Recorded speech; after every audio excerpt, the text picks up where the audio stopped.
মাছের ক্রেটের মধ্যে লুকিয়ে মাদক পাচারের চেষ্টা চলছিল, কিন্তু পুলিশি অভিযানে শেষ পর্যন্ত তা বানচাল হয়। উদ্ধার হলো কোটি টাকার বেশি মূল্যের মাদক। চাঞ্চল্যকর ঘটনাটি ঘটেছে দক্ষিণ 24 পরগনার মগরাহাটে। ঘটনায় এক ব্যক্তিকে আটক করা হয়েছে।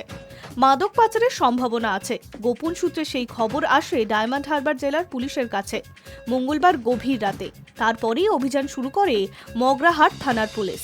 মগরাহাটের ধামুয়া মাগুরপুকুর রোডে শুরু হয় তল্লাশি অভিযান।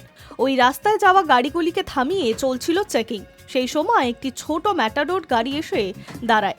মাছ নিয়ে যাওয়া হচ্ছে বলে জানানো হয়েছিল। পুলিশ তল্লাশির কথা বললেই গাড়ি চালক পালিয়ে যায়। ফলে পুলিশের সন্দেহ আরও দানা বাঁধে। গাড়ির ভিতরে তল্লাশি চালাতেই চক্ষু চড়কগাছ হয় তদন্তকারীদের। মাছের ক্রেটের মধ্যে সাজানো ছিল থরে থরে প্যাকেট। মাছের ক্রেটের আড়ালে ওই প্যাকেটেই মাদক নিয়ে যাওয়া হচ্ছিল। তার বুঝতে সমস্যা হয়নি পুলিশের। কয়েক কুইন্টাল মাদক উদ্ধার হয়েছে, যার আনুমানিক বাজার মূল্য কোটি টাকার ওপরে। তেমনই জানিয়েছে তদন্তকারীরা। চালক পালিয়ে গেলেও গাড়ির মধ্যে একজন উপস্থিত ছিল। তাকে আটক করে জিজ্ঞাসাবাদ চালাচ্ছে তদন্তকারীরা। প্রাথমিকভাবে জানা গিয়েছে উড়িষ্যা থেকে ওই মাদক নিয়ে আসা হচ্ছিল। কোথায় সেই মাদক পাচার হচ্ছিল, পাচারের সঙ্গে কারা জড়িয়ে আছে, সেই বিষয়ে জানার চেষ্টা চলছে। এত বিপুল পরিমাণ মাদক উদ্ধার বড় সাফল্য বলেই দাবি করছে পুলিশ ও প্রশাসন। High News network.